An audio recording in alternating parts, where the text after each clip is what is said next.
Haryana BJP की चुनाव समिति की बैठक का आज दूसरा दिन रहा। इस बैठक में सीएम नायब सिंह सैनी सहित प्रदेश के तमाम बड़े नेता और हरियाणा की जिम्मेदारी संभाल रहे राष्ट्रीय पदाधिकारी शामिल हुए।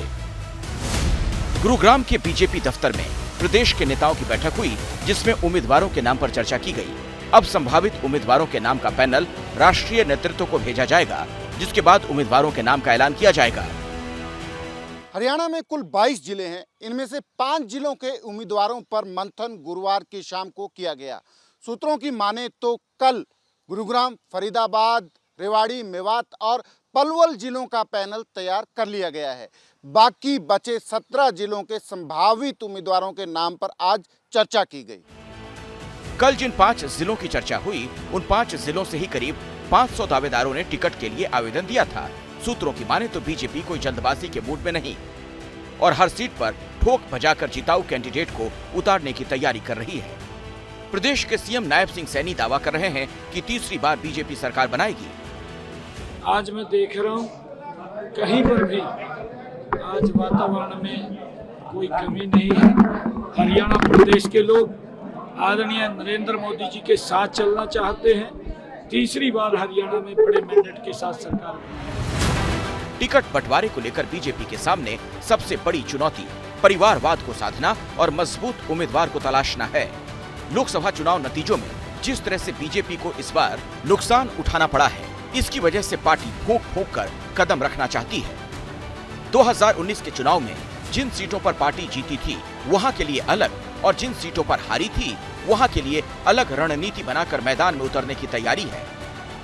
2019 के विधानसभा चुनावों में बीजेपी को पूर्ण बहुमत नहीं मिला था, जिसके बाद बीजेपी ने दुष्यंत चौटाला की पार्टी जेजेपी के साथ मिलकर सरकार बनाई थी। लेकिन हाल ही में संपन्न हुए लोकसभा चुनावों से ठीक पहले दुष्यंत चौटाला और उनकी पार्टी जेजेपी बीजेपी से अलग हो गई, जिसके बाद अब बीजेपी आगामी विधानसभा चुनावों के लिए छोटी छोटी पार्टियों के साथ गठबंधन की रणनीति पर काम कर रही है। सत्ता की हैट्रिक के लिए एक और जहां बीजेपी उम्मीदवारों के चयन में सावधानी बरत रही है, वहीं पब्लिक कनेक्ट बढ़ाने के लिए सीधे जनता से घोषणा पत्र के लिए सुझाव मांग रही है।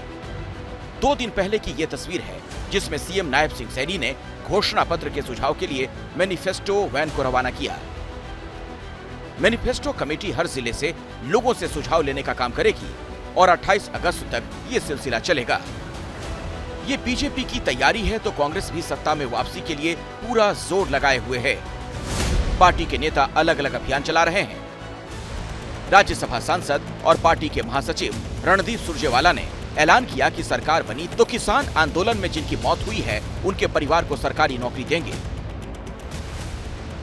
उधर पूर्व सीएम भूपेंद्र सिंह हुड्डा भी पंजाबी समुदाय से लेकर प्रवासी समुदाय के लोगों को वेलफेयर बोर्ड बनाने का वादा कर लुभाने में जुटे हैं, ताकि बीजेपी के वोट बैंक में सेंध लगा सकें।